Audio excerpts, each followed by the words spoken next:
Im Namen deines Sohnes, den Jungfrau, im Namen Jesu, befehle ich dir auszufahren.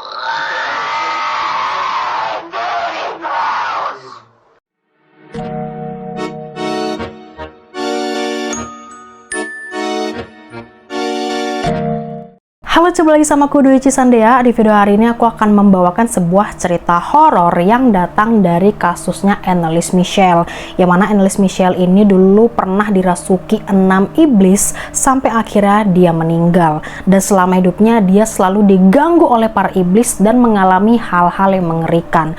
Saking mengerikannya kasus Annelies Michel ini sampai dikatakan sebagai kasus kerasukan setan paling fenomenal di dunia. So, kalau kalian mau tahu gimana cerita lengkap dari kasusnya Annelies Michel ini dan apa saja yang dialami sama dia, stay tune makanya ya, jangan kemana-mana.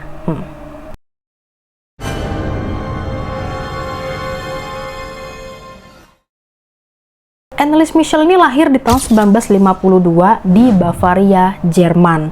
Dan keluarga Annelies ini adalah keluarga penganut Katolik yang sangat religius dan selalu aktif di acara-acara ibadah. Kehidupan Annelies ini pada awalnya berjalan dengan normal, sampai akhirnya masuk di umur 16 tahun, hal-hal aneh mulai terjadi.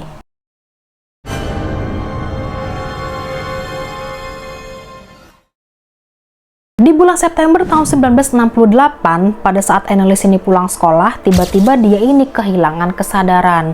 Dan di malam harinya, dia merasa seperti badannya tuh ketindihan. Dia nggak bisa bergerak, dadanya terasa sesak, sampai akhirnya dia tuh nggak bisa teriak untuk meminta tolong. Setahun setelahnya, Annelies ini kembali mengalami kejadian yang sama. Dan akhirnya ibunya pun memutuskan untuk memanggil dokter keluarga yang bernama Dr. Vogt dan juga Dr. Luthi. Mereka berdua ini adalah dokter ahli syaraf. Tapi ketika otaknya Annelies diperiksa, ternyata tidak terjadi apa-apa. Dan akhirnya dokter mendiagnosa Annelies ini hanya sakit kejang-kejang biasa dan dikasihlah obat rutin. Di tahun 1973, kondisi Annelies ini semakin parah. Dia tidak hanya kejang-kejang, tapi dia juga sering mendengar ada suara bisikan yang mengatakan kalau dia itu akan masuk neraka. Bahkan ibunya Annelies itu pernah melihat anaknya sedang berdiri di depan patung suci, tapi seluruh matanya tuh berubah menjadi hitam dengan ekspresi yang penuh amarah dan juga kukunya tuh berubah menjadi cakar. Bahkan Annelies pun mengaku kalau dia pernah melihat ada sosok iblis yang jahat yang akan terus mengganggunya. Bahkan iblis tersebut itu sudah masuk ke dalam tubuhnya. Di tahun 1975, kondisi Annelies ini semakin parah. Bahkan di kala itu dia memakan laba-laba hidup, lalat hidup, bahkan menjilat air seninya sendiri yang jatuh di lantai. Selain itu dia juga menghancurkan semua patung-patung suci dan juga semua lukisan-lukisan suci. Bahkan dia bisa melempar adiknya hanya dengan menggunakan satu tangan dan juga bisa meremas apel hanya dengan satu tangan genggaman gitu. Jadi adiknya nih, ya, adiknya lagi diem, dia bisa wah gitu. Terus apel satu genggam gitu ya, hancur. Ya kan kalau dipikir manusia mana yang bisa begitu kecuali kalau dia Mike Tyson gitu kan, emang gede badannya, oke lah. Tapi kan ini Annelies gitu, perempuan gitu, bagaimana bisa dia melakukan itu gitu, kayak mana?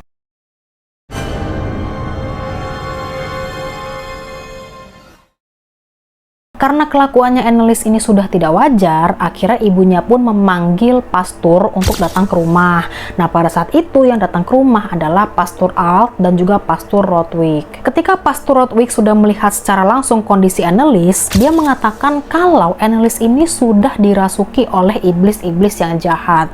Dan dia akhirnya memutuskan untuk melakukan ritual pengusiran setan atau exorcism. Ritual pengusiran setan akhirnya dilakukan di bulan September tahun 1975.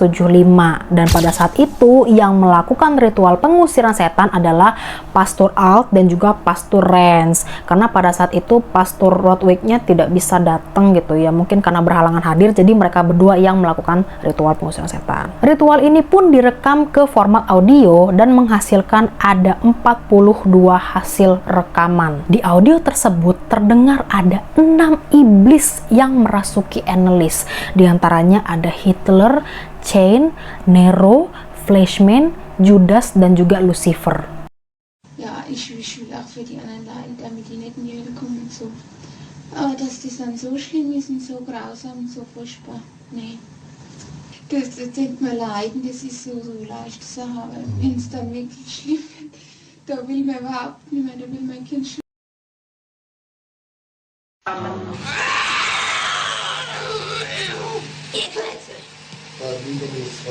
Nein, mir Klötze.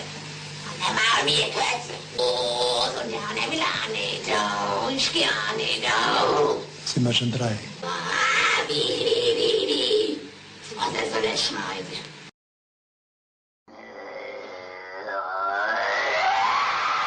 Als Kind Gottes. Ich hab ein Moderschlag.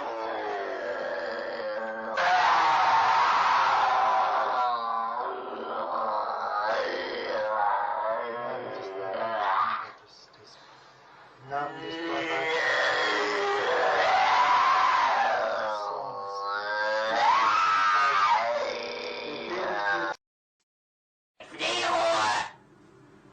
Ruhe gibt's nur da oben. Ruhe gibt's nur dort, wo die Liebe ist. Ja, bei uns gibt's nur Nur Hass. Ja, Und wo nur Hass ist, da gibt's keine Ruhe. nein. Und für uns gibt's nie Ruhe. Nie. Weil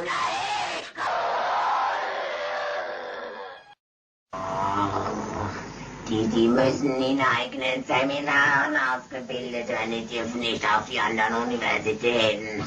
Kapiert? Klar. Ist da sonst noch etwas zu sagen? Oh, weil das, Weil der Teufel größere Macht.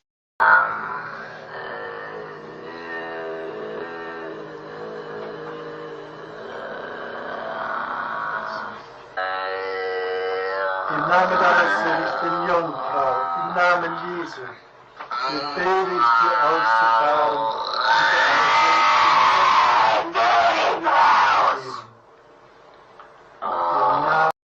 Dan kalian tahu nggak, ritual ini dilakukan sebanyak 67 kali dalam waktu 10 bulan.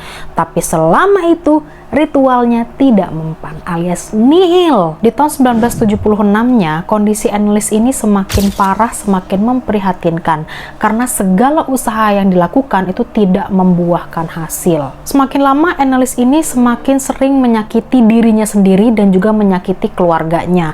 Bahkan dia pun menolak untuk makan dan minum. Hal itu yang membuat akhirnya berat badan dia turun drastis menjadi 31 kg. Dan di ritual terakhirnya, Annelies mengatakan tolong pengampunan. Dan akhirnya ibunya pun menemukan anaknya sudah tidak bernyawa di usia 23 tahun.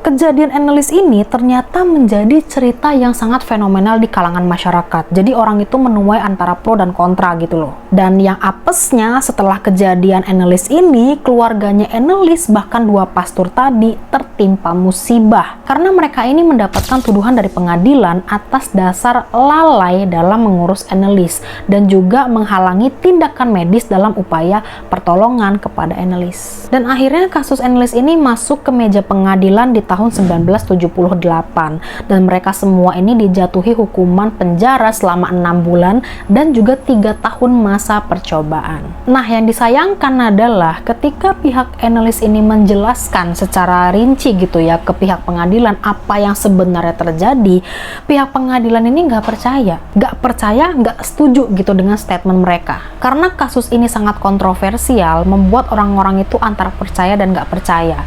Entah memang Annelies ini sakit kejang-kejang doang atau memang dia dirasuki iblis gitu loh. Jadi orang-orang tuh kayak antara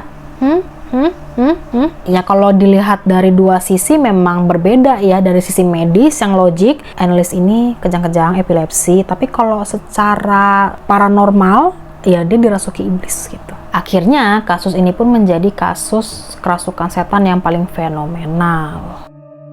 Oke, jadi itu dia tadi kasusnya Anneliese Michel. Terima kasih buat kalian yang sudah nonton video sampai selesai. Jangan lupa untuk like video ini, subscribe channelku, dan juga nyalakan lonceng notifikasinya biar kalian dapat update terbaru dari video-videoku. Dan jangan lupa share ke kalian supaya mereka tahu kalau ada channelku di bumi ini. Dan terima kasih buat kalian yang sudah nonton video selesai dan juga support channel ini. Dan kita ketemu lagi di next video. Kalau kalian ada saran-saran dan ide-ide yang mau aku bawain di video selanjutnya, silahkan komen aja di bawah, nanti akan aku baca. Oke. Dan yaudah, gitu aja videonya. Dan kita ketemu lagi di next video. Bye-bye. Tapi setelah otaknya Anneliese itu dicek, ternyata dicek nggak tuh? Mike Tyson itu petinju ya? So ngomong Mike Tyson tahu nggak? Mike Tyson. Ada dulu tuh petinju kalau nggak salah, Mike Tyson itu. Tuh, bener Mike Tyson tuh petinju. Bener.